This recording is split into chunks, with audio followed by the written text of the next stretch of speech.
എവിടെ നിന്റെ ലക്ഷ്മിക്കുട്ടി? അവളെവിടെ? കാണാൻ എങ്ങനെ സുന്ദരിയാണോ? നിനക്ക് ചേരുവോ? എന്നേക്കാ കൂടുതൽ ചേരുന്നത് നിനക്കാ. ആഹാ.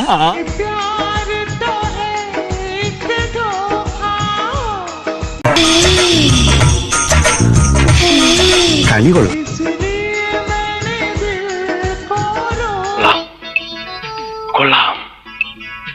ഒന്ന് തിരിക്കാൻ എന്താടാ മാർഗം? അതെ, മുഖം ഒന്ന് കണ്ടാൽ മതിയായിരുന്നു.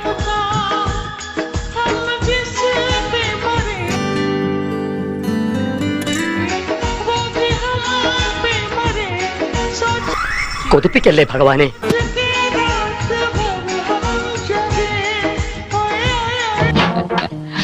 ഞാൻ നോക്കട്ടെ. ഞാൻ നോക്കട്ടെ.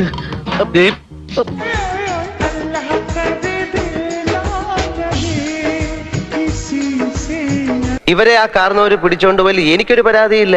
എങ്ങനെ പിടിച്ചോണ്ട് പോകാതിരിക്കും? എന്തൊരു സ്ട്രക്ചർ എന്റെ അമ്മ.